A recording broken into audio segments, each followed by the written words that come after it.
especialmente as vanguardas culturais, as vanguardas intelectuais, as vanguardas científicas, porque as coisas estão muito difíceis. Com a debacle dos totalitarismos, a humanidade praticamente hoje, eu estou falando da humanidade, caminha sem referências. E num profundo buraco de referências mais seguras, como os totalitarismos equivocadamente que ofereciam, tudo é possível. E na verdade o que nós estamos assistindo é um pouco Suzano como simbólico. Vamos fazer um pequeno e rápido exercício dialético para começar uma conversa de um seminário que vai especular sobre o desenvolvimento e sua ambiência nas cidades. Vamos nos pôr às 7 horas da manhã de ontem, quando um garoto de 17 anos acordou numa família de pequena classe média e resolveu executar um massacre junto com outra pessoa. Portanto, duas cabeças. Haveria ali já uma probabilidade crítica, não é? De dizer, rapaz, vamos jogar videogame, né? Mas não, duas pessoas combinaram, saíram de casa, se encontraram, tinham acesso à arma e foram fazer aquilo que nós assistimos fazer, que não vale a pena repetir, porque eu denuncio com muita comoção essa história da gente ficar botando essas imagens na internet, disponibilizando isso na televisão. E também aqui é muito complicado, porque qualquer coisa que a gente diga pode parecer censura nesses tempos de falta de referência em que a humanidade está vivendo. Não dá para, oportunisticamente, a gente atribuir a apologia das armas, muito recentemente encastelada no poder central no Brasil, sendo honestos, a razão, vamos dizer, ancestral deste episódio. É evidente que se as autoridades, se as lideranças, se as referências da política fazem a emulação do ódio, fazem a emulação da arma, fazem a emulação da violência, na minha mente, e eu posso também estar completamente enganado nessa Babel que está se transformando a humanidade, às vezes eu fico assim preocupado, isso ajuda, agrava, piora muito o problema, mas eu não consigo ser desonesto a ponto de atribuir o episódio de ontem exclusivamente, talvez na ocasião até já possa ter uma relevância, mas eu considero que esse episódio, só para usarmos isso hoje, tem raízes muito mais profundas. E estas, eu tenho conversado muito com o Roberto sobre isso, na minha mente tem a ver com o trânsito, e eu vou repetir isso obsessivamente, né, Mônica, tem a ver para mim, tudo isso que está acontecendo, com o trânsito do ambiente onde o ser humano buscava ser feliz.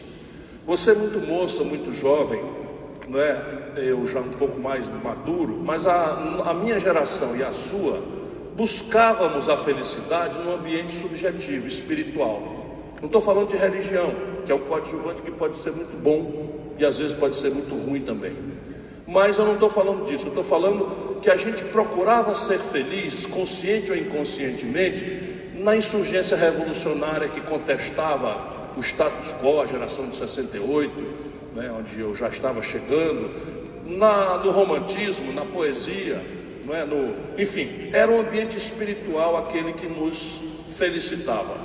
Modernamente, o trânsito de onde a humanidade, especialmente a juventude, está induzida a buscar a felicidade, eu tenho repetido isso, perdão, portanto, aqueles que já me ouviram falar assim, virou a quanto de uma expectativa de consumo dramaticamente maravilhosa, comunicada globalmente pelas frequências todas da mass media, de internet, de televisão, eu dou conta de praticar com a renda apertada que tenho.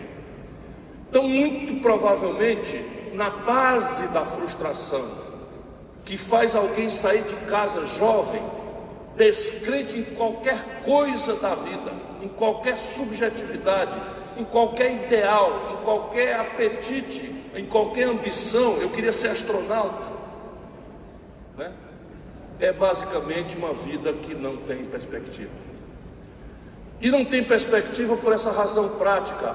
O padrão de consumo globalizado que se oferece ao conjunto da humanidade e ao qual a humanidade refere a sua ansiosa busca por ser feliz, é impraticável.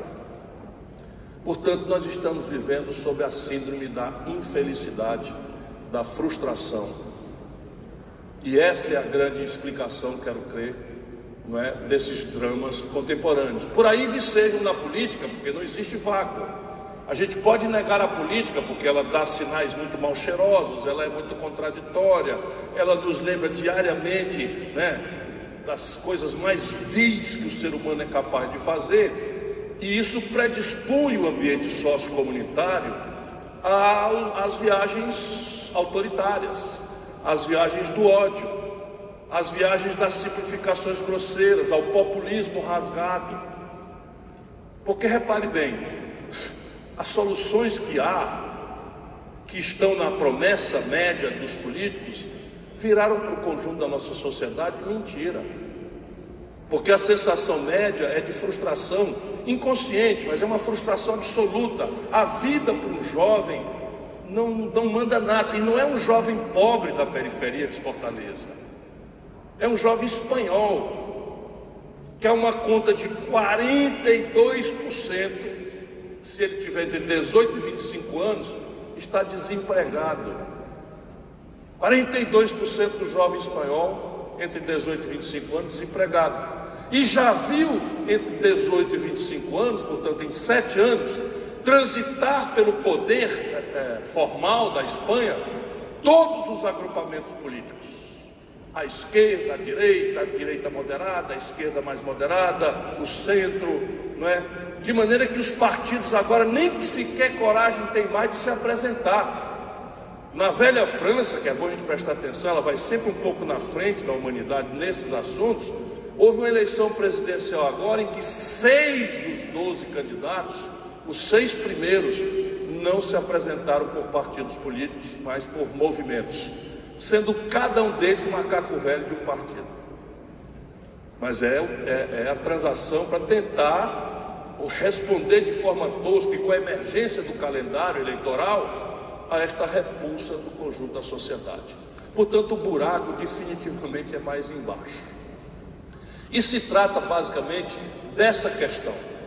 Nós temos que trazer de volta o trânsito da felicidade para o ambiente espiritual. Isso é uma tarefa absolutamente hercúlea, para não dizer impossível, porque a minha psicologia é avessa à rendição. Eu quero morrer que nem a mulher do piolho, que é uma coisa que aqui no Ceará a gente sabe muito bem o que é, não sei se lá pelo sul sabe, mas a mulher do piolho é assim, a mulher chamava o marido de um palavrão qualquer, e ele batia nela, e ela continuava falando, e ele amarrava ela, e ela continuava falando, e ele amordaçava ela, até que um dia perdeu a calma e resolveu afogá-la. E quando ela estava no último fôlego, ela lá debaixo da água, chamava ele de piolheiro. Então, a mulher do piolho é que não se rende, ela vai morrer sustentando. E assim é a minha psicologia, eu não vou me render à evidência de que parece que a humanidade não vai dar certo. Eu não posso acreditar nisso, porque a minha psicologia não aceita isso, e eu sou um lutador disso. Então a reespiritualização é uma tarefa complexa, muito difícil, mas é uma tarefa dos estetas, dos políticos que têm alguma coisa na cabeça, como é definitivamente o caso do Roberto Cláudio, não é? Para além da justa vontade de ganhar eleições, se preocupar em formar opiniões, em construir referências, em ajudar as pessoas a compreender o futuro. É uma tarefa para os artistas, para os intelectuais, não é? Eudoro Santana, o sentido da luta, né, velha nossa, de produzir o homem novo, mas isso vai dar um trabalho fenomenal e vai dar um tempo não sei quanto, é crítico. Por agora nós temos uma tarefa mais pragmática, mas uma pode ser o nexo acelerador da outra questão da reespiritualização, e essa é a minha provocação derradeira para a gente ir para a conversa. Nós podemos perfeitamente entender que o ato de consumo, alimentado como uma ilusão felicitante, e que no fim é a ciência da frustração, hoje se submete a uma única pergunta: quanto custa?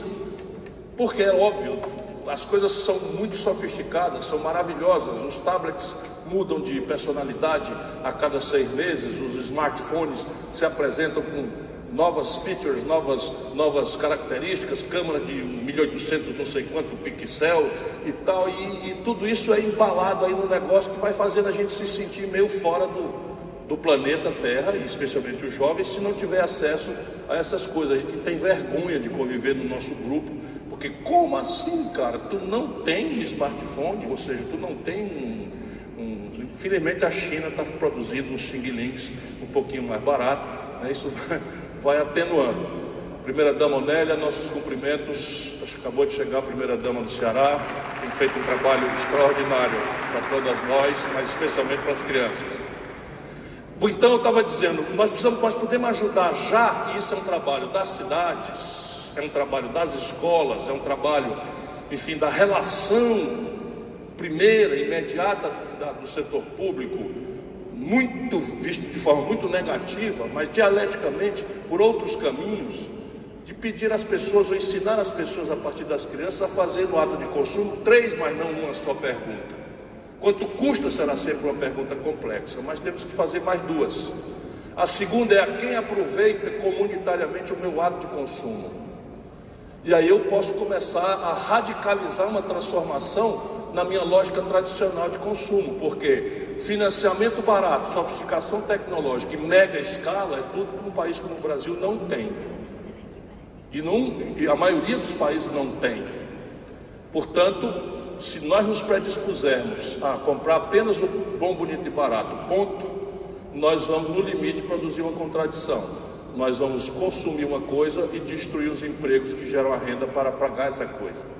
Isso já está acontecendo. O Brasil tem hoje quase 14 milhões de pessoas desempregadas e 32 milhões de brasileiros estão na informalidade neste momento no país.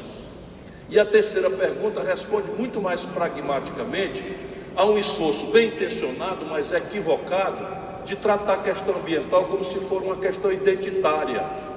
Porque uma certa esquerda, ao perder a ilusão totalitária, partiu para esse refúgio identitário. E aí trata-se a questão ambiental como se fosse uma especialização a reunir os bons contra os maus. E aí nós chegamos no limite em que um país que precisa ter energia regular a módico preço condena a construção deste modelo de modicidade tarifária e de sustentabilidade ambiental possível, máxima possível, que é a energia hidráulica, numa grande guerra dos bons contra os maus. Estou falando aqui da briga contra Belo Monte, a briga contra Giral, Santo Antônio, e não é que não deprede o ambiente, depreda, mas e aí? Então não pode ser uma questão identitária. Portanto, a pergunta aqui é vincular dialeticamente ao ato de consumo. O ato de consumo que eu estou praticando é amistoso à natureza, na origem e no rejeito?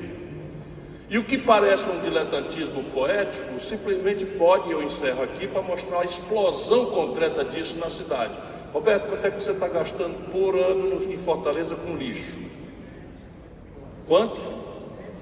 Olha aqui, pessoal, Fortaleza está jogando no lixo 250 milhões de reais por ano. Quanto é que custa a saúde pública? 2 bi. Portanto, mais de 10% da saúde pública brasileira, ou cearense de Fortaleza, nós estamos literalmente jogando no lixo.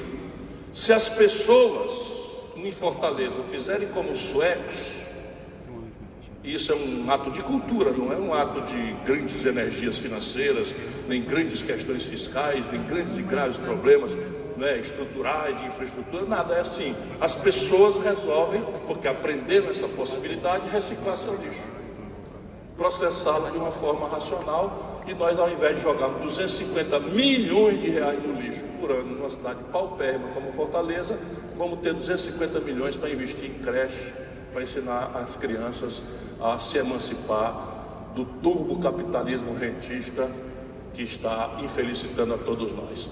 Fácil de falar, embora praticável, mas desafia-se muito que as pessoas parem um dia por semana, parem um dia por ano, parem um dia por semestre, para além de resolverem brilhantemente, mediocremente, ou como se possa, limpar a cidade, tapar os buracos, fazer o posto de saúde funcionar na hora certa, pensar o que nós vamos fazer com esse planeta agonizante de uma humanidade sofrida e crescentemente descrente, que dá aonde deu, transformando Columbine em Suzano, em São Paulo. Muito obrigado a todos.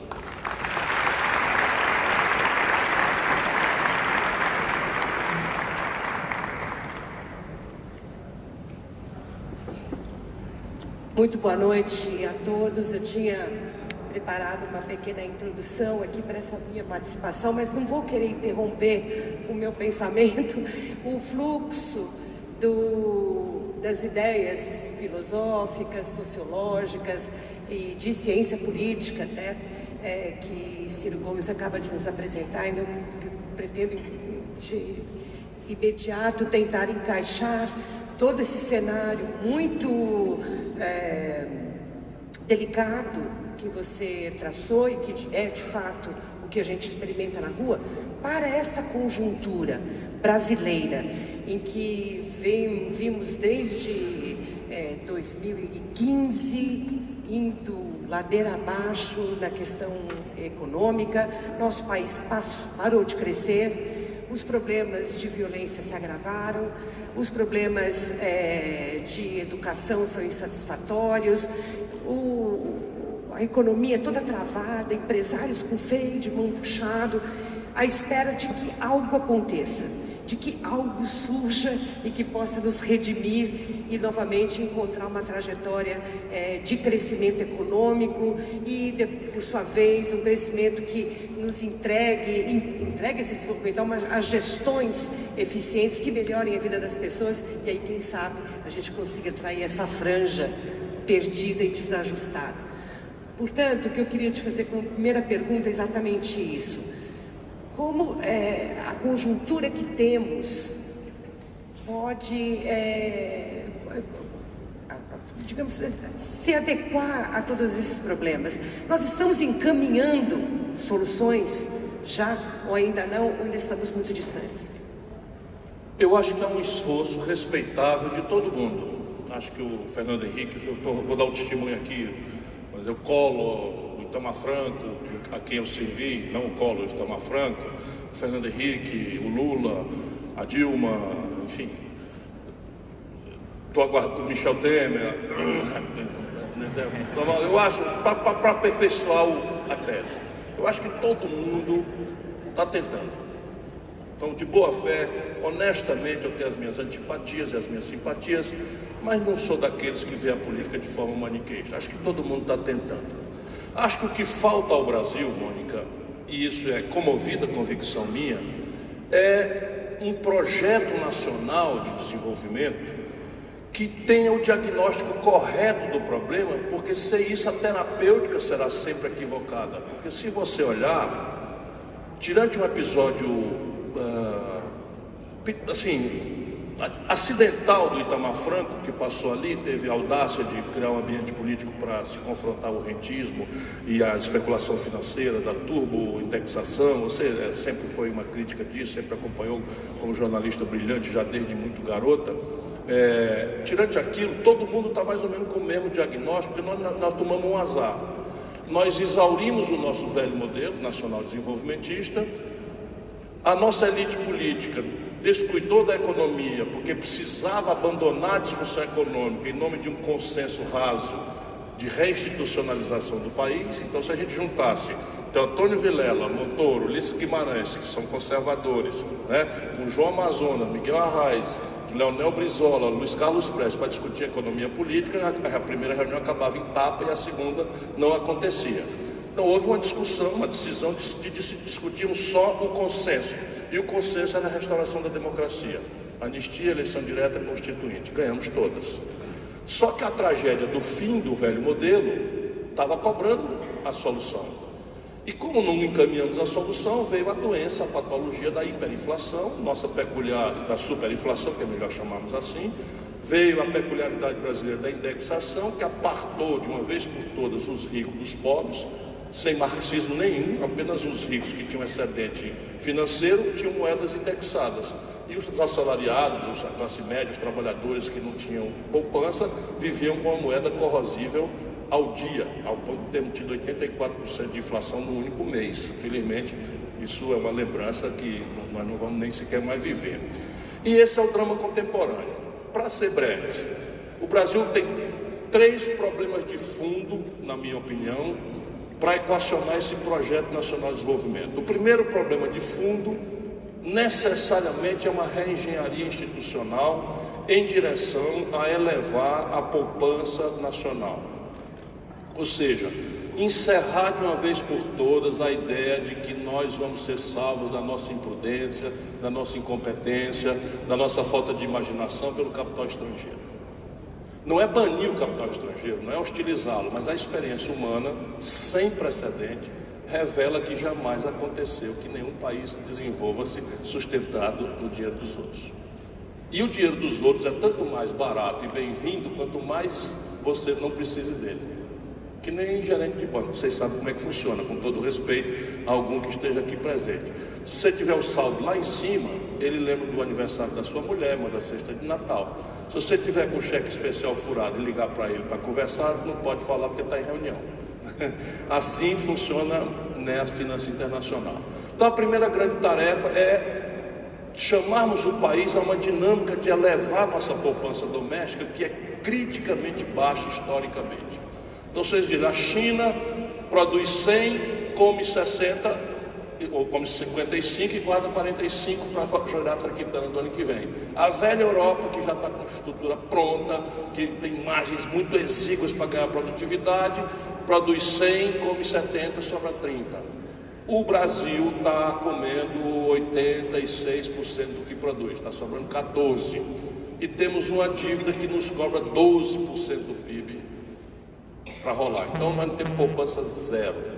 E estamos todo dia com uma agenda de bom moço internacional, de fazer isso, fazer aquilo, fazer isso, fazer aquilo, na esperança vã, jamais cumprida no mundo, de que os estrangeiros vão investir aqui.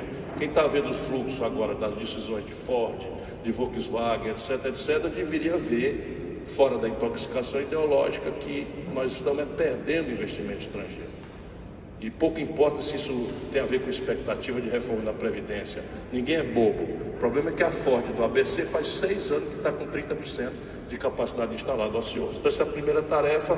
E ao contrário do mito neoliberal, o nível de poupança de um país não é consequência fatalista do acaso. É consequência de arranjos institucionais que a política faz ou deixa de fazer.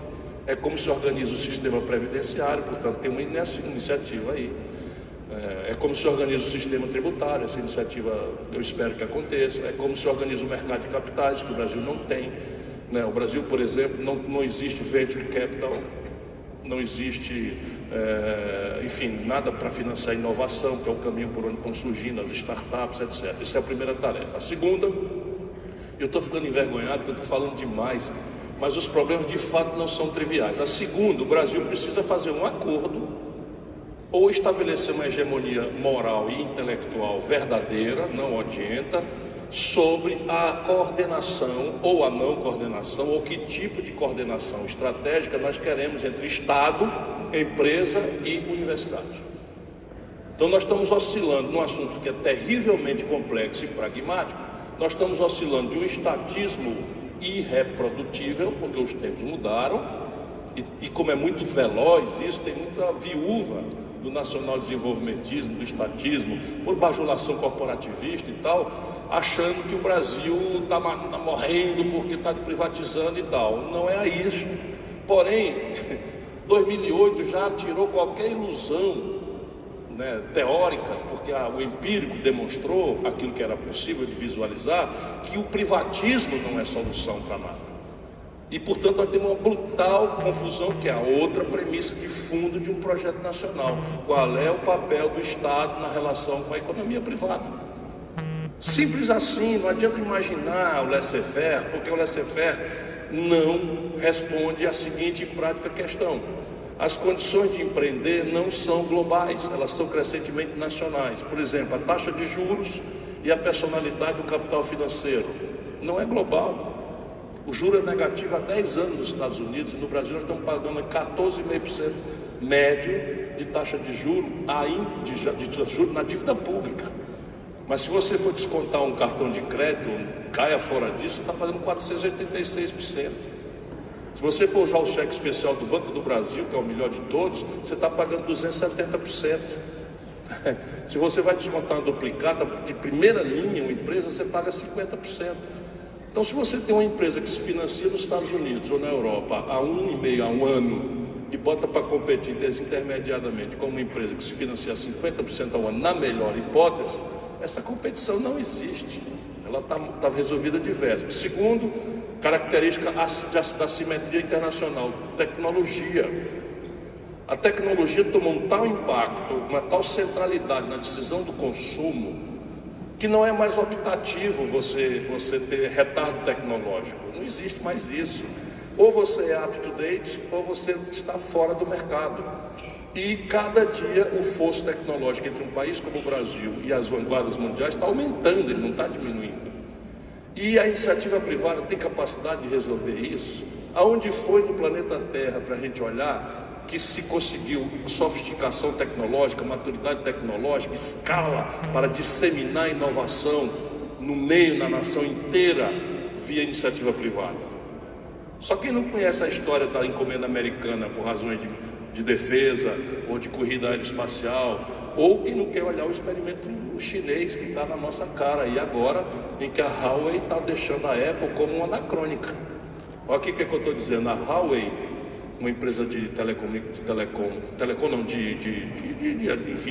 celular e outros que tais, inteligência artificial, reconhecimento de face e tal, a Huawei está deixando a Apple atrasada já muito gravemente. São essas as novas tensões. Este pequeno país de 206 milhões de habitantes está investindo este ano em ciência e tecnologia o menor volume dos últimos 19 anos. Por causa de uma lei, não duvido que está ali uma boa intenção, que determinou o congelamento dos gastos nacionais com base no nominal executado no ano passado, mais a inflação. Sem coordenar o governo, o orçamento do Ministério da Ciência e Tecnologia estava contingenciado, você conhece o que é que funciona, eles pegaram o nominal contingenciado e congelaram, e agora o Ministério não vai ter dinheiro para pagar as bolsas do CNPq este ano, quanto mais ano que vem, outras que tais. E por fim, escala. A terceira assimetria que esse projeto tem que entender é que a escala é a característica do bem ou serviço das vanguardas produtivas mundiais. Forçado dramaticamente pela China, mas é uma característica de todo mundo, as megas fusões de corporações, etc, etc. Então, invariavelmente, um bem ou serviço, a unidade dele, prestado em mega escala, em gigantesca quantidade, é mais barato do que custa produzir a mesma coisa ao seu competidor em pequena escala. Qual é a característica da economia brasileira? 7 em cada 10 empregos vem de pequena escala. Junta os três, financiamento estrangulado, tecnologia defasada e mega escala, e submete uma economia dessa a uma desintermediação por prostração ideológica desinteligente. Não fica meu irmão. Números. Nos últimos 3 anos do desgoverno Dilma para hoje, essa é a minha opinião pessoal, desgoverno Dilma é candidato a um dos piores momentos da vida republicana brasileira. O desgoverno Dilma, e eu falo isso com dor, porque eu sou amigo dela, acho que é uma pessoa honrada, etc, etc. Mas, sob o ponto de vista de governo, a tragédia ainda vai ser apurada, mas as sequelas estão aí. Pois bem, do desgoverno Dilma para cá, 220 mil pontos de comércio foram fechados no Brasil. 13 mil indústrias foram fechadas no Brasil. 63 milhões de brasileiros foram com o nome ao SPC. Então, essas condições deviam orientar o projeto nacional. Tarefa de fundo: elevar a poupança doméstica, reorganizar em bases inteligentes e não preconceituosas ou ideológicas, sob o pior ponto de vista, a relação Estado-empresa. E terceiro, investir em gente. Quer dizer, nós temos metade da escolarização da Argentina. Não existe tecnologia, que é uma das centralidades competitivas, com esse nível de coisa. Agora, e terminando, isso é a tarefa de fundo. Na partida a coisa não é tão complexa conceitualmente, e o Brasil tem capacidade de fazer, isso é que me anima. Nós temos que resolver, para virar o jogo, 4 questões centrais. Primeiro, o endividamento das famílias. Então, quando 10 milhões 200 milhões estão endividados, isso é um problema privado. Quando 63 milhões estão endividados, isso é um problema de macroeconomia. Por quê? Porque, por característica peculiar brasileira, 50% do crescimento do PIB brasileiro, quando o experimentamos, a última vez 2% lá atrás, foi puxado pelo consumo das famílias. Se você pode botar 14 milhões de desempregados, 32 milhões na informalidade e 63 milhões com o nome no SPC, o consumo das famílias está colapsado. Então, por que a Ford está indo embora? É porque o consumo deixa a Ford com capacidade instalada ociosa, que é a média da capacidade instalada ociosa. Por que o comércio está fechando? Porque não tem como. O capitalista brasileiro não aprendeu ainda que o capitalismo moderno se afirma no consumo de massa. E o consumo de massa presume renda. Então nós estamos destruindo a renda do povo com essas maluquices, reforma trabalhista, não sei o que, e depois nos queixamos que está quebrando a economia. Então isso aqui tem jeito, você pode securitizar isso, negociar. O próprio Serasa está fazendo feirões e me levará ao deboche quando eu fui estudar isso e propor, tudo bem. O Bolsonaro, por exemplo, na hora do debate, eu perguntei, olha, Ciro, isso custa 10 PIB do Brasil. Por 10 PIB do Brasil, isso significa algo ao redor de 400 bilhões de reais nominais, com desconto de 70% que o Serasa está dando. 7 vezes 4, 28, nós estamos falando aí de 120 bilhões de reais. Para você negociar isso, não é trocando juro de afronta por juro módico, onde o Banco do Brasil ganharia dinheiro. Vamos lá. Primeira providência, restaurar o consumo das famílias, gradualmente. Segundo, o endividamento empresarial. De novo, no mundo capitalista, o empresário se endivida, ele paga. Só que no Brasil aconteceu uma política monetária de quase 3 décadas, em que o governo impôs ao mundo empresarial uma variável que ele não teve ingerência nenhuma, de ser a maior taxa de juros do planeta Terra, como ainda hoje é. Resultado prático, o Brasil hoje, o consolidado empresarial privado, são 3 trilhões de reais de dívida. 600 bilhões disso está caminhando rapidinho para crédito de recuperação duvidosa. Não há chance do mercado resolver isso, porque a tendência do mercado diante desse tipo de ameaça é se retrair. E se nós lembrarmos que esses governos ditos de esquerda que o Brasil teve concentraram na mão de 5 bancos 87% das operações financeiras do Brasil, você vai ver que em São Paulo ninguém está pagando ninguém e o Itaú, o Bradesco, o Santander não estão renovando para pagar de ninguém. E onde é que eles servem os lucros? No rentismo pago pelo governo federal brasileiro. Só no período Lula-Dilma foram 200 bilhões de reais de lucro. E esses lucros são distribuídos sem tributação, só do Brasil e na Letônia. É assim. Então a segunda tarefa, ajudar a consolidar. Como é que pode ser feito isso? Criar um fundo soberano de acesso via crédito com ré de garantias pelo cidadão privado, que troque juro brasileiro por juro internacional usando parte das reservas que o Brasil tem, que são muito caras e ociosas. O país precisa ter 150, 180, na pior hipótese 200 bilhões de dólares de reserva, tem 380. Tomado emprestado a 14 e aplicado a 0. Compreende? Então, está aqui, está disponível para fazer. Terceira providência, o desenho fiscal. Então, o Brasil está com o pior volume de investimento desde a Segunda Guerra Mundial. Fortaleza é o lugar, é a capital brasileira de maior volume de investimento absoluto do país. Vê se pode.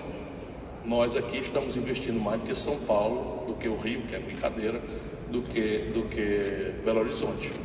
Porque aqui tem um esforço fiscal muito grande, a gente banca o preço. O prefeito aí passou debaixo de porrada aqui de uma pequena burguesia à toa, que nós também temos, né? Porque corrigiu os alvarás, que fazia quantos séculos que não corrigia? Não tinha. E é assim que todo mundo quer a cidade limpa, arrumada, sem buraco, com os transportes funcionando, com o hospital decente de primeira linha, como tem aí o IJF e tal, mas não quer pagar. Enfim, mas a questão fiscal brasileira tem que ser transformada numa centralidade do povo. E aí como é que acontece? De novo, é uma visão de diagnóstico. Qual é o problema fiscal brasileiro? Dizem os que dominaram o poder recentemente, inclusive no Lula. O problema brasileiro é a despesa. Não duvido de que há despesas ociosas a serem e devam ser severamente criticadas. Mas o orçamento nominal brasileiro, ou seja, a lei que prevê todas as receitas e todas as despesas, diz que 51% das despesas brasileiras são, no orçamento, juro, amortização e rolagem de dívida. A gente vai discutir isso. Nós vamos discutir, lembre, cuidado que eu estou falando do orçamento. Nós não estamos pagando um centavo porque estamos em déficit primário. Mas isso está indo para o estoque. Isso está indo para o estoque. Estou só dizendo o seguinte, a lei de orçamento, por isso que antes de você discutir, tome cuidado, porque a lei de orçamento, ela é pública, ela está no Diário Oficial. Então está lá, o orçamento que prevê nominalmente todas as receitas e todas as despesas, 51% é juro para dívida, rolagem e reestruturação da dívida que nós não estamos pagando. 25% é previdência. Então, nesta hierarquia, a primeira grande questão é dívida, a segunda é a previdência. Depois você tem tudo mais. Aí você tem o seguinte, e a receita? Porque o ajuste fiscal tem que ser olhado pela receita. Você está no estado mais sólido fiscalmente do país. Nós temos aqui o estado do Ceará. Eu, por exemplo, governador, fui ao mercado e comprei 100% da dívida imobiliária do Ceará com 20 anos de antecedência. Porque tínhamos uma solidez fiscal que ainda temos hoje, tão sólida, desculpa o pleonasmo, né? Que eu fui ao mercado e poupei o Ceará desses juros malucos que o governo impõe, que quebraram o Rio de Janeiro, quebraram o Rio Grande do Sul, quebraram São Paulo, quebraram o Rio Grande do Norte, quebraram Goiás, quebraram Mato Grosso e mais 16 estados brasileiros. Então, esse estado aqui é sólido fiscalmente, como nenhum outro estado brasileiro é. Mas aqui a gente faz as coisas como tem que fazer. Por exemplo, aqui os grandes salários pagam 14% da Previdência. Nós que fizemos, não foi esperar o governo federal fazer, não. Nós bancamos o debate, a nossa Assembleia nos dá coesão política, aqui nós fizemos e colocamos lá a coisa. Nós cobramos o nosso ICMS aqui, a turma reclama. Nós temos isenção, nós cortamos o diabo, fizemos o que tem que ser feito. Agora repare, sabe quanto é imposto sobre herança no Ceará? Heranças grandes, no limite da Constituição nós cobramos 8%. Sabe quanto é que São Paulo, quanto é que Minas Gerais, quebrado como estão, cobra? Paulo é 4%. 4%. O Brasil todo cobra 4%. Sabe quanto é nos Estados Unidos? 40%. Quem é que está certo? E aí cadê a proposta? Nós vamos ferrar as mulheres rurais, nós vamos ferrar o professor, vamos obrigar um policial a correr atrás de bandido 40 anos para ter direito ao soldo integral na aposentadoria e não vamos cobrar as grandes heranças. Só o Brasil e a Estônia não cobram imposto sobre lucros e dividendos, Mônica? Fazendo só um parênteses, eu entrevistei durante muito tempo o seu colega, ministro Malan da Fazenda. Ele fazia o mesmo artifício. Ele dizia, eu tenho 4 pontos. Aí quando ele pegava o primeiro ponto, ele falava, o primeiro ponto tem 4 pontos que eu quero destacar. Estou brincando que... Eu estou trabalhando a solucionar, mas eu estou no 4º ponto, eu estou no ponto assim, primeiro ponto, o endividamento das famílias, o segundo ponto, o endividamento empresarial, o terceiro ponto, a questão fiscal. Então, fecha a questão fiscal, que tinha mais outras soluções para propor, e o último ponto é a questão estrutural da relação de comércio exterior do Brasil. Como nós estamos nos desindustrializando, como nenhuma nação do planeta Terra, e há uma ilusão de ótica nas nossas elites de que nós estamos simplesmente coparticipando de um fenômeno mundial, que a desindustrialização é um fenômeno, é um trend, nós temos essa ilusão de ótica. O Brasil está se desindustrializando antes do tempo, e em setores que nós não podemos nos desindustrializar. E o problema é que quando a gente cresce, e a solução para isso também há, qualquer crescimentozinho, pífio que seja, isso é um filme repetido desde o ano 80 até hoje, que a nossa elite não quer ver. Cresceu 2%, 3%, peso no câmbio, desce nas transações correntes do país, desvalorização do real ou da outra moeda, inflação, porque os preços são todos indexados a câmbio mais cedo ou mais tarde, e atiram com taxa de juro e a dívida vira uma coisa impagável. Então, pronto, acabou. São essas 4 providências para virar o jogo. 4 providências que são... Uma mais complexa do que a outra, mais factíveis. Mais factíveis. Eu queria só voltar na questão fiscal. Vai para a Venezuela e diz assim, e a Venezuela, meu irmão? Tem jeito não. Do jeito que está, não tem jeito. Acabou, pode fechar, né? O Brasil tem. Eu volto à questão fiscal porque, digamos que esse é o debate público principal hoje, né, Ciro? A reforma da Previdência, ela vem exatamente para diminuir uma parcela grande da despesa obrigatória do governo federal, porque sobra muito pouco para todo o resto do gasto, o gasto essencial de educação e de saúde e o gasto de investimento, que é o que poderia, de fato, começar a tirar a gente da crise com as obras e com a infraestrutura e tudo mais. Então, isso, aparentemente, é o que o Brasil está atacando. A gente vive aqui num estado e num município, vocês vivem, têm esse privilégio, de não ter o problema fiscal na frente, ou seja, a possibilidade de criar outras políticas inovadoras, como o tema desse seminário, justamente porque se organizaram no fiscal. No ponto de vista do governo federal, essa é mesmo a primeira, digamos, etapa de uma reconstrução, ou a gente está, digamos, mesmerizado por essa ideia de que, se não resolver esse gasto obrigatório, o governo, de fato, está sem mãos, sem braços para fazer qualquer outro tipo de medida de recuperação. Ou seja, não haverá desenvolvimento sem reforma. Nós, e eu tenho um grande acatamento no meu partido, o PDT, que é um partido histórico, né, ligado às causas dos trabalhadores, nós compreendemos a necessidade de debater uma reforma da Previdência. Então nós já temos um probleminha aí de desonestidade intelectual, porque hoje o PT, por exemplo, está me acusando, não o PT, essa ala bandida que comanda o PT. Nunca se deram muito bem. Não, o nosso governador aqui é do PT, eu me dou super bem. Eu me dou super bem, eu ajudei o Lula há 21 anos. 21 anos. Né? O que não dá mais é para aceitar o que está acontecendo. Então, repare, vamos dar no concreto, não é uma digressão politiqueira. O PT não foi à posse do Bolsonaro.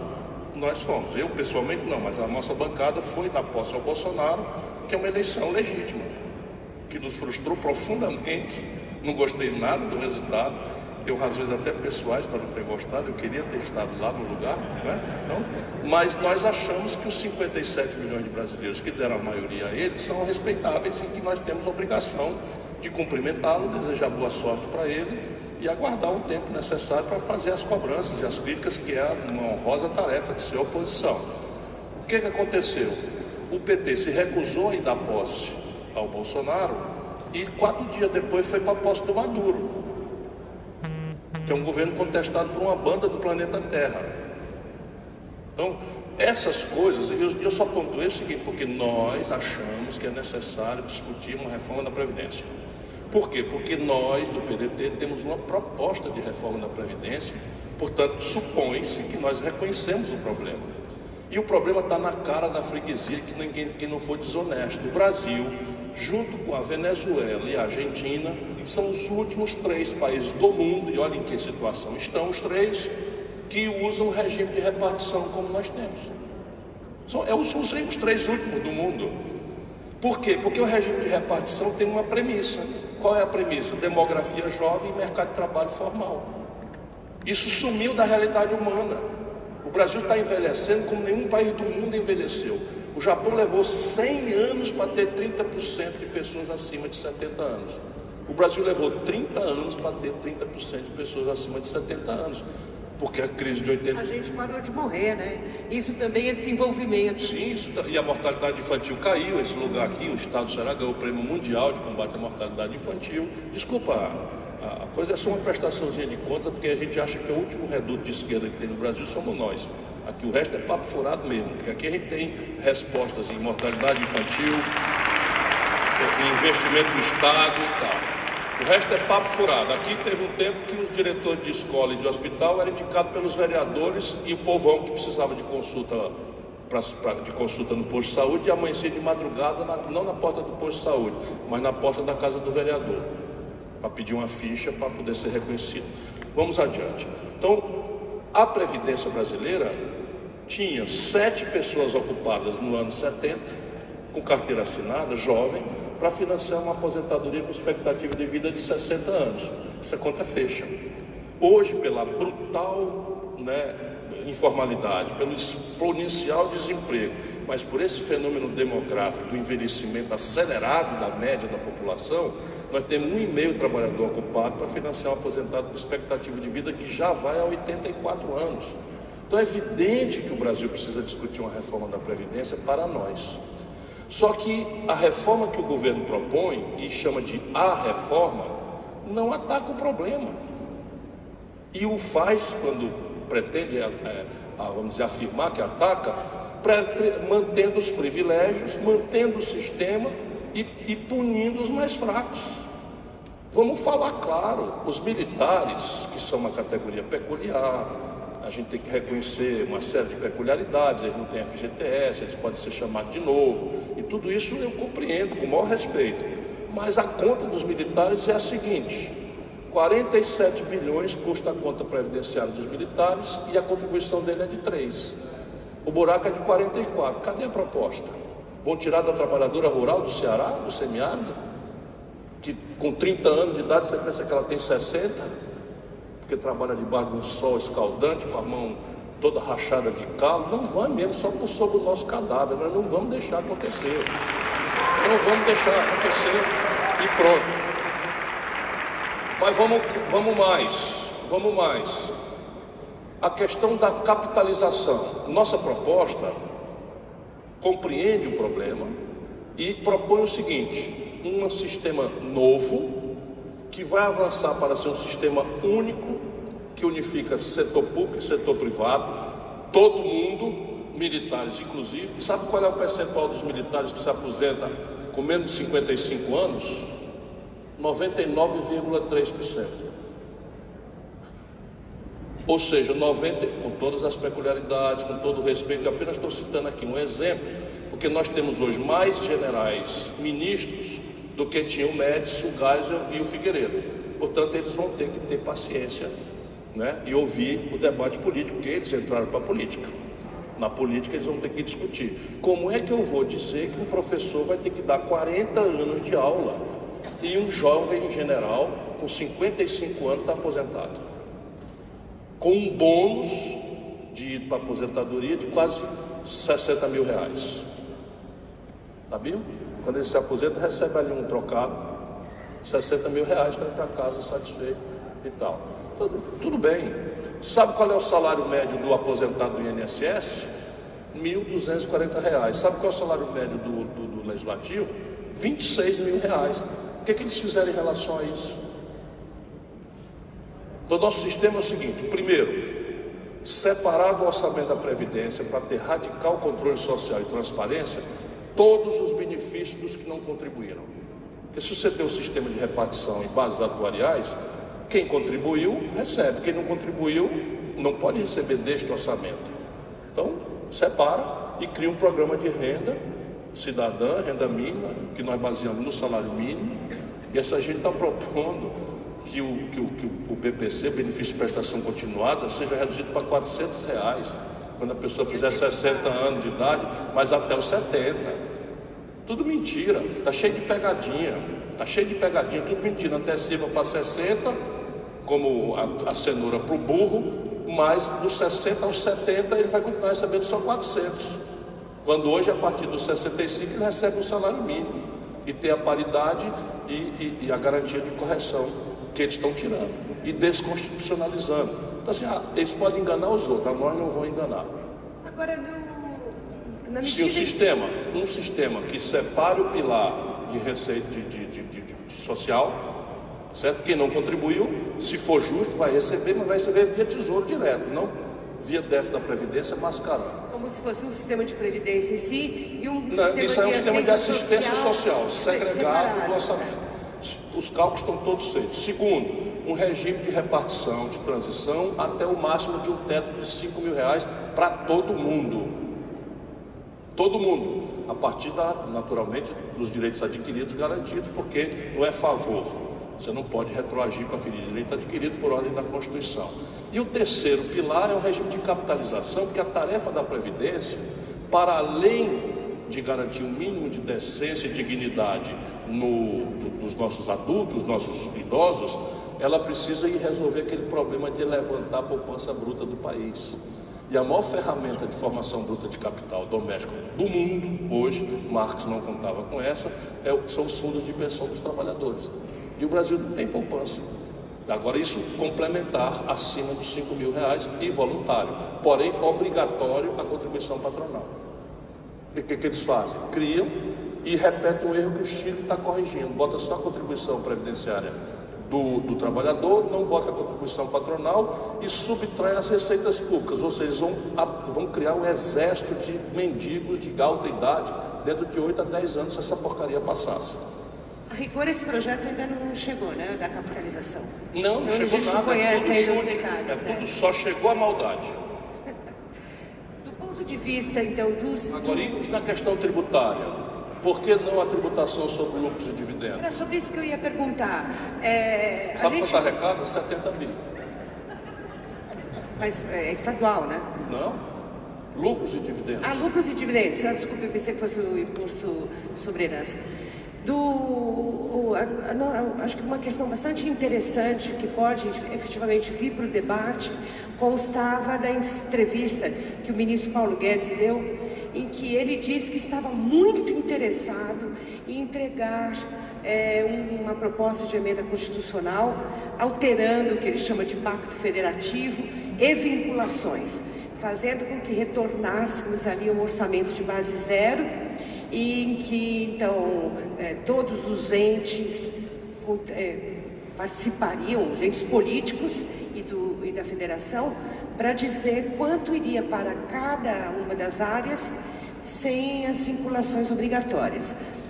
Ele até fez uma fala interessante, Cílio, não sei se você chegou a ver na posse do presidente do Banco Central, dizendo: nós temos um país que o município, o Estado, os empresários, todo mundo tem que ficar prestando o tempo todo contas e pedidos e demandas ao governo central.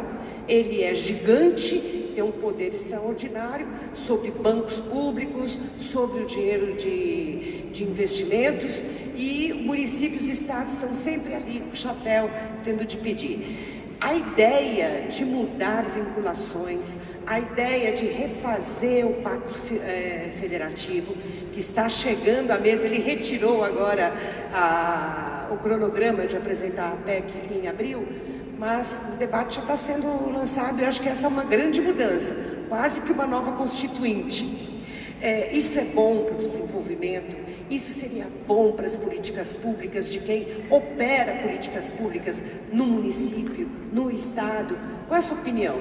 Bom, teoricamente, a minha opinião é muito pública. Eu fui candidato a presidente, falei disso, por exemplo, do novo pacto federativo, detalhadamente sobre esses assuntos e tal. O grande problema, de novo, no Brasil, como eu tentei pontuar na minha provocação, que pareceu uma digressão mais filosófica, mas é muito pragmática. E isso aí é um exemplo bem prático. O grande problema é o seguinte, que nós temos as teorias e temos a vida real brasileira. Então, no mundo teórico, que eu brinco no ambiente universitário, ou seja, na estratosfera de Marte, óbvio que o orçamento não devia estar tão engessado.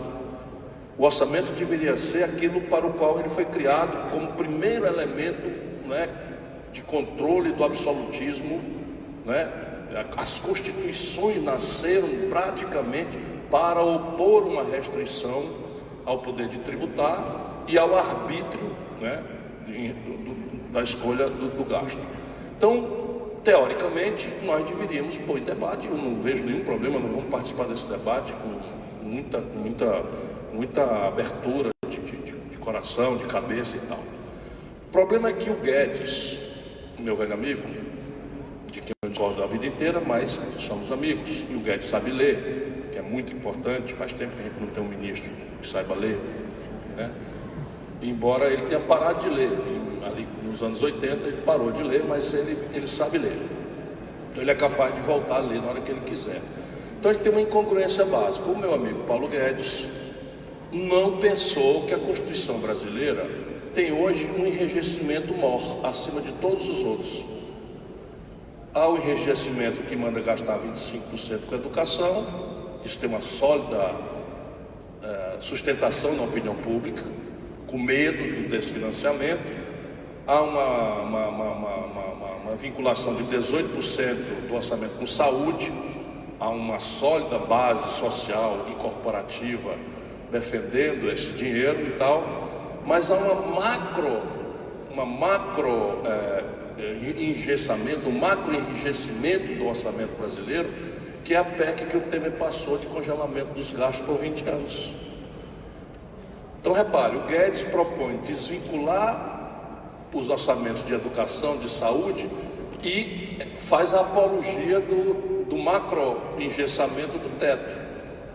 A única coisa que explica essa contradição é a seguinte: nós precisamos fazer o que diabo for para gerar excedente, para jogar para o mercado financeiro. Estou contra, vou ficar contra isso daí. Vamos revogar o teto de gasto e vamos discutir. Aí sim, aí nós vamos fazer o quê? A sociedade, ciclicamente, decide suas prioridades. Mas não, no Brasil é o seguinte: eu faço um gesso mortal e recente para garantir a parte do leão para o rentismo. Estou pagando 14% de juros sobre uma taxa Selic de 5, de 4,5, numa inflação que não chega a 4, numa hora que o juro internacional é negativo, e agora vou tirar as vinculações com educação, saúde, cultura, ciência e tecnologia, etc, etc, etc. Eu vou ficar contra, ó. Ele teria que vir junto com o fim do teto, não, vamos né? falar sério, o princípio é correto. O princípio é correto. O legislador, eleito pelo povo, deve ter a faculdade de definir ciclicamente, plurianualmente ou anualmente, as prioridades que a sociedade quer que ele ponha no orçamento. Portanto, ficar obrigando 25, 30, 14, não sei o que, e sobrar 2 para você ir para a guerra, imagina, esses loucos quase nos puseram numa guerra agora na fronteira com a Venezuela. Esse magote de boçal que está governando o Brasil quase nos levaram para uma guerra na Venezuela. Tinha 2% do orçamento para encarar a guerra. Sabe o que é isso? Um dia de munição. São os tarados, rapaz. São os tarados, né?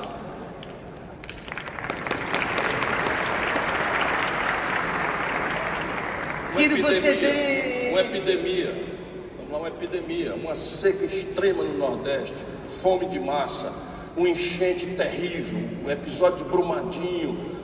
Nós não temos orçamento para nada.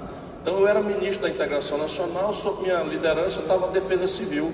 Então Brumadinho não, a outra, Mariana, arrebenta, sabe, lá no primeiro momento, 120 mil pessoas desabrigadas. Eu tenho que abrir uma medida provisória, criar um crédito extraordinário, cancelando outro crédito. Isso tudo eu conheço por dentro, é um pandemônio. Agora não venha me enganar, senhor Paulo Guedes, porque eu sei ler também. Eu queria fazer uma última pergunta, Ciro. Você colocou os pilares da sua visão de desenvolvimento para o Brasil. E eu, como jornalista sabe por que é, né? Ele está sempre agarrado no dia e nas circunstâncias. Eu gostaria, para esse público especialmente, público de gestores, um público que toma decisões e faz escolhas, como diz tão bem o prefeito, das quais dependem a vida dos outros. Num quadro difícil politicamente, um Congresso muito repartido, com dificuldade enorme dos estados também, endividados e afogados nas suas contas de folhas de pagamento e de aposentadoria, a gente chega mesmo lá no município onde as pessoas moram, onde elas vivem. Acho que o prefeito Roberto Cláudio descreveu muito bem a dependência que o cidadão tem das escolhas, das decisões e da eficácia das políticas e da eficiência dos mecanismos municipais. Como é que a gente pode imaginar um desenvolvimento que venha daí, na medida em que a cena maior é dessa complexidade que você descreveu até aqui, mas a vida é simples e a vida está ali no município, e é neste município que a gente tem de achar esses desalentados da sua pensata tão emocionada e emocionante, né? Esses jovens que estão sem projeto, sem sentido, sem motivo para a vida. Tudo isso acontece nas cidades, é na praça, é na calçada, é na escola, na universidade, é na praia, para quem tem o privilégio de ter. Como que a gente pode, então, nessa cena, nesse país dividido que temos hoje, fazer o desenvolvimento a partir dessa pequena unidade municipal. Veja, eu descreio na possibilidade de uma mudança estrutural fora da ambiência de um projeto nacional de desenvolvimento, que inclusive tem pilares essenciais, pouco amadurecidos no imaginário brasileiro, que é uma política de defesa e uma política exterior, que trabalhem pela afirmação desse projeto. Esse projeto tem uma característica básica, e na direção da sua pergunta, ele estabelece um novo tipo de federalismo, que é o federalismo de integração, que é o que é de mais moderno na teoria, e isso quer dizer empoderar as instâncias locais, e empoderar as instâncias locais significa dar a elas autonomia para uma tributação como lhe aprouver fazer, tirando das ferramentas, e repartir as receitas. A transição há de ser feita com muita imaginação e caso a caso. Por exemplo, não sei se for ser chato, mas Minas Gerais não tem saída. E tem, porque eu fui estudar, eu digo, vai que eu vou virar presidente da República, eu vou resolver esse treco aí. Aí chego em Minas Gerais, eu descobri que a Codemig tem direitos de lavra que são estimados em até R$1 trilhão, e que estão ali guardados no subsolo de Minas e nos documentos que a Codemig tem no seu balanço patrimonial desatualizado. Isto não é líquido, mas eu posso, se eu não tiver uma interdição mental, eu posso fazer disso uma coisa líquida. Como? Eu pego esses direitos minerários da Codemig para a União, compro eles com um lote especial de títulos, condicionando essa operação a que esse lote de títulos vá para um fundo previdenciário que tire o buraco atuarial de Minas. No Rio Grande do Sul, eu tenho estudado, esse recebível é lastreado num grande calote da União com a Lei Candir. É um estado muito sensível a uma economia rural. Evidentemente que ninguém exporta imposto, portanto o princípio correto de desonerar exportações, mas o comprometimento da Receita Estadual com essa desoneração, da União indenizar, virou um calote. Portanto é preciso, obrigando Minas Gerais a considerar determinadas questões. Minas não, agora o Rio Grande do Sul. Por exemplo, o Ceará, o nosso Poder Judiciário, que fazia uma homenagem à nossa desembargadora presidente, também é muito austero. Aqui o Poder Judiciário custa pouco mais de 1% da nossa receita. No Rio Grande do Sul passa quase 4%. O Ministério Público do Ceará é muito sério, muito austero, não chega nem a 1% do custo. No Rio Grande do Sul é 3% do orçamento. A nossa Assembleia aqui, quanto é que é hoje? Mas não chega a 1% também, enquanto a do Rio Grande do Sul chega a 2,5%. Então é preciso dar estas alternativas e impedir em troca no grande novo pacto. É isso, pacto é acordo, é entendimento. E os caras ficam amarrados em Brasília nas interdições mentais, assim, as ferramentas que o mundo tem para resolver os problemas. Você acha que a Europa se unificou com Portugal, Espanha, Luxemburgo, Lituânia, Letônia, Estônia, né, entrando de pato? E como é que a Europa fez? É uma experiência para a gente olhar. A Alemanha, quando unificou o Oriente com o Ocidente da Alemanha, o Helmut Kohl, na contramão da opinião de todo mundo, criou um monte de ferramenta distorsiva do mercado, no sentido liberal do termo, para fazer com que a corrida do atraso do Oriente se aproximasse da dinâmica da Alemanha Ocidental. E nós no Brasil, que temos mais capacidade, mais potenciais na nossa linda diversidade, ficamos amarrados em burrice, preconceito ideológico, ou pior agora, ódio. Ódio vai ter muito peso daqui para frente nas nossas vidas? Ou vamos nos liberar disso? Vamos. Não, eu acho o seguinte, quer dizer, na verdade a gente vive de ciclos e contraciclos. Encerrou-se um ciclo histórico que foi a liderança do Lula. Eu penso que esse ciclo histórico se encerrou. Mas, do ponto de vista macroeconômico, o fenômeno Lula é um fenômeno semelhante ao melhor momento do Fernando Henrique, só que mais longevo um pouco. O Fernando Henrique foi muito popular quando, encerrando o imposto inflacionário, expandiu o consumo da população. A gente pode ver isso na taxa de câmbio, né? Era 1 por 1, quando ele entregou para o Lula, Lula a preço de hoje, isso é um negócio interessantíssimo. Quando o Lula tomou posse, a valor de hoje, a taxa de câmbio no Brasil estava R$ 9,20, a preço de hoje. E o Lula, 8 anos depois, já com qualquer inflação que nós, relevante ou não, entregou para Dilma a valor de hoje a 1,75.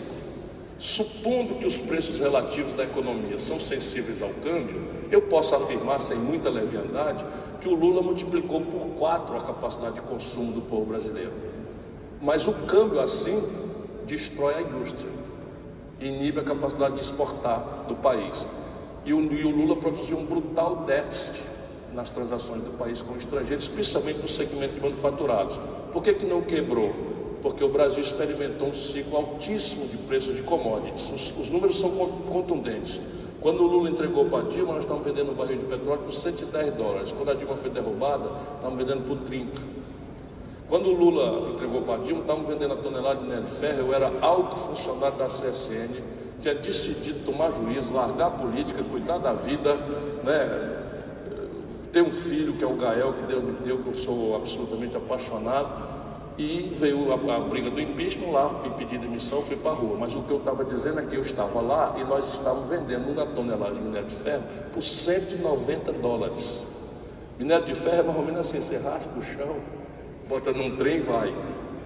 É isso onde tem a jazida do Brasil, tal a generosidade da nossa terra.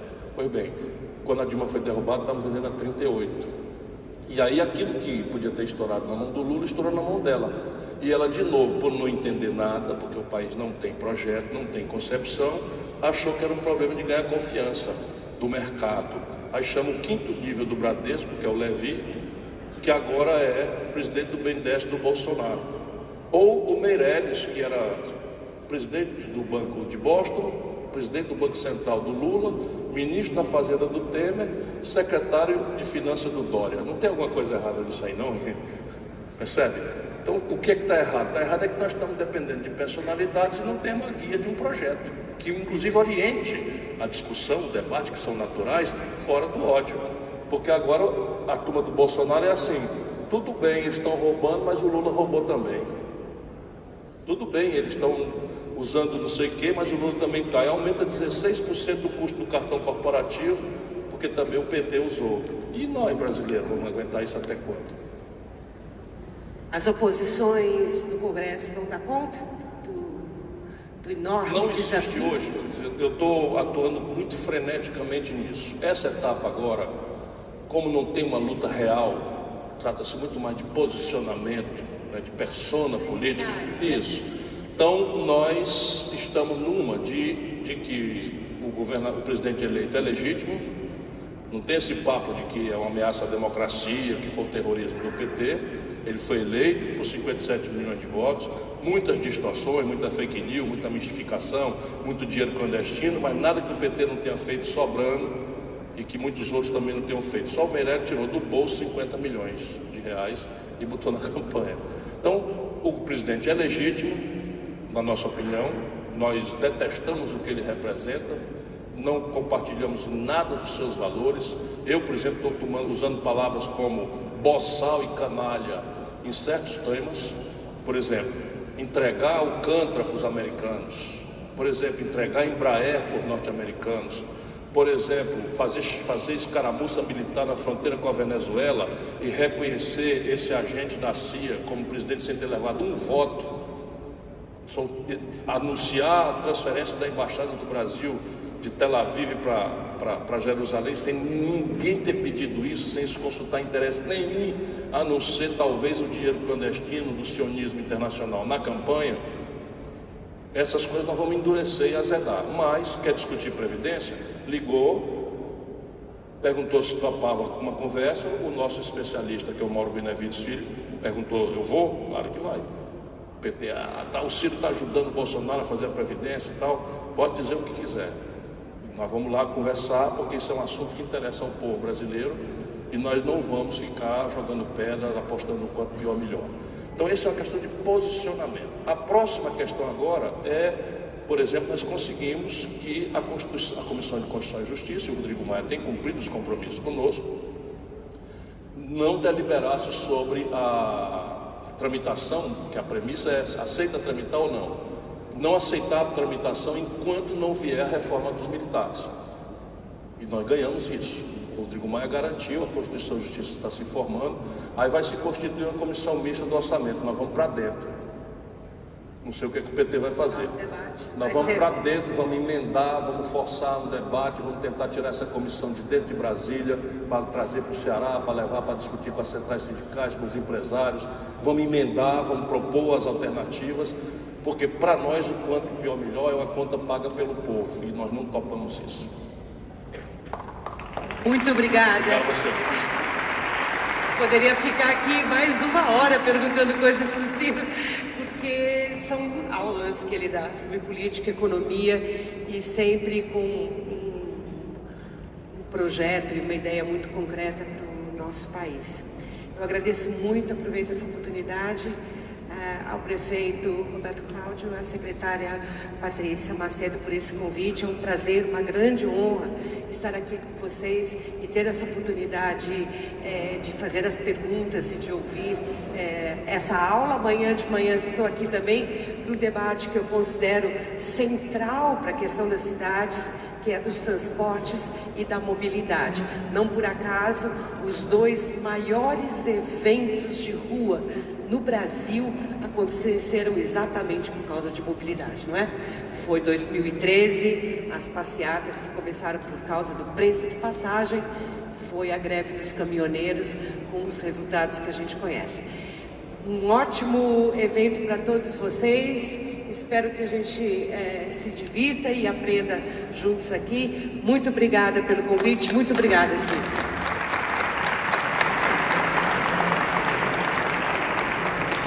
Salva de palmas,